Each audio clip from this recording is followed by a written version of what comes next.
मुख्यमंत्री लाडकी बहीण योजनेतील महिलांचा लाभ कायमस्वरूपी बंद होणार या अफवेमुळे महिलांनी बुलढाण्याच्या जिल्हा महिला व बाल कल्याण कार्यालयात धडक दिली आहे। गेल्या 2 महिन्यांपासून लाभ कशामुळे बंद झाला याच्या चौकशीसाठी महिलांनी मोठी गर्दी केल्याचं पाहायला मिळत आहे। बुलढाणा जिल्ह्यात 6.5 लाखाच्या जवळपास महिला योजनेचा लाभ घेत होत्या, मात्र ई-केवायसी मध्ये त्रुटी आल्याने जवळपास 30,000 महिलांचा लाभ थांबलेला आहे। ई-केवायसी मध्ये त्रुटी आढळल्याच्या प्रमुख कारणामुळेच हा लाभ थांबण्याची माहिती आहे। त्यामुळे ई-केवायसी मधील त्रुटी दुरुस्त करण्याची मुभा देण्यात यावी अशी मागणी आता लाभार्थी महिलांकडून केली जात आहे। संदीप सोनुने मी सागुनेतून आलेली आहे आणि आम्ही सगळ्याच महिला इथे उपस्थित आहे।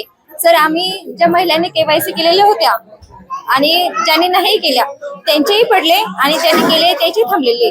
तर आमची एवढीच रिक्वेस्ट आहे की सर, आमचे जे लाडके भाऊ आहेत आमचे एवढीच रिक्वेस्ट आहे की आम्हाला एक संधी द्यावी आणि केवायसीचा जो प्रॉब्लेम आहे तो सॉल्व्ह करावा, म्हणजे आम्हाला सगळ्याला लाभ घेता येईल।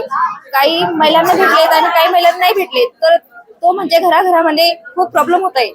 तर एवढीच रिक्वेस्ट आहे आमच्या भावाला की परत ई-केवायसीचा हा जो प्रॉब्लेम आहे तो सॉल्व्ह करा। माझं नाव गोदावरी भास्कर मावळे, मी आंबोडा येथून आलेले आहे। जसं की माझे 2 महिन्यापासून पैसे थकलेले आहे लाडक्या बहिणीचे, तर इथं मी बालविकास तिथे आलेले आहे।